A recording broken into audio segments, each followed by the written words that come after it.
Okay, folks, so first thing you want to do to get your chicken tenders, your chicken fingers ready to go is you want to cut them up into really small pieces. You can do chicken tenderloins, or your best bet is to do the chicken breast. It's cheaper and it's going to taste better. So what you want to do is you want to cut up your chicken breasts into tiny little cubes, as you can see I have here. Okay?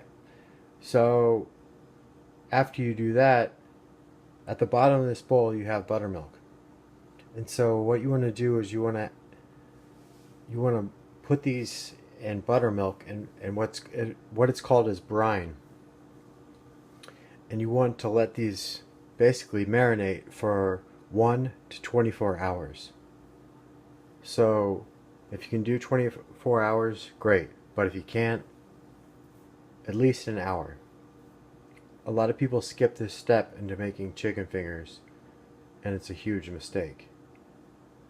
Also, you don't want to just take chicken breast out of the refrigerator. Even though it's thawed, you don't want to take it out of the refrigerator and immediately throw it into the fryer.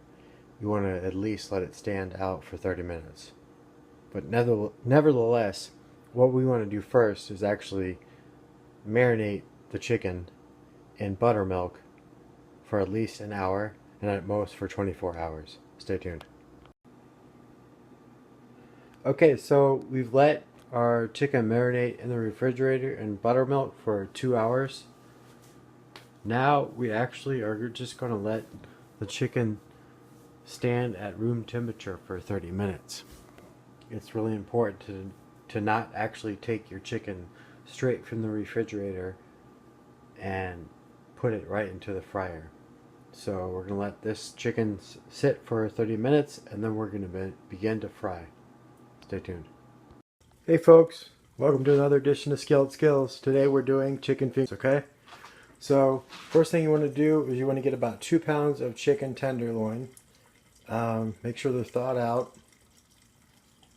You want to get a bowl of milk, 1.5 cup milk, and then you want to do 2 eggs. Mix that together. Then you would do some flour. You can salt and pepper that flour.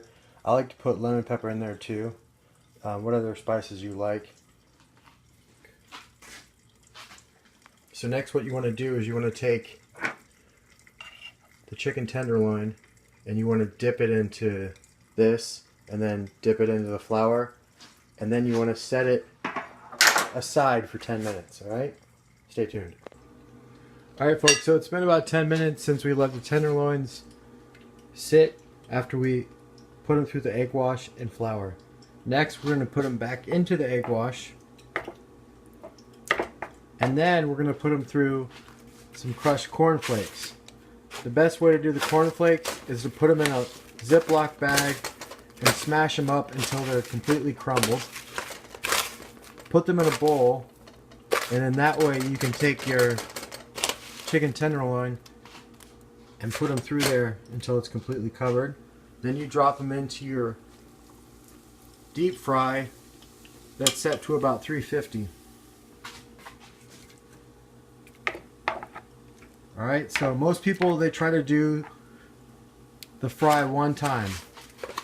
The secret is to do the flour first and let them sit and dry. That way you can cake on the corn flakes or whatever breadcrumbs or whatever you want to do to bread your chicken. See, that way it actually gets completely covered and looks like it is if you went to a restaurant. So we're going to put these in there for about 7 minutes or until they're brown.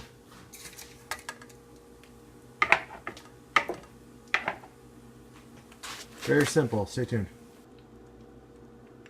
Alright, so I just took our chicken fingers out of the fryer. You let them cook for about 6 to 7 minutes until they look about right this. Okay, so you want to take them out, you set them on a plate and let them dry for 10 minutes. A lot of people take a paper towel and try and dry them out like that, but basically the best way to do it is to let them sit See how this strainer is kind of, it's got holes in it. There's room for it to air out. You set it on top of a plate. It dries the best this way. Okay, so let it sit for 10 minutes. Then when you're done, put it on a plate, do some honey mustard, whatever dipping sauce you like, barbecue. It's tremendous. Enjoy, okay? Splendid. Scrumptious. Give us a like, subscribe to the video, and in the comments, let us know what you want us to make next. Enjoy.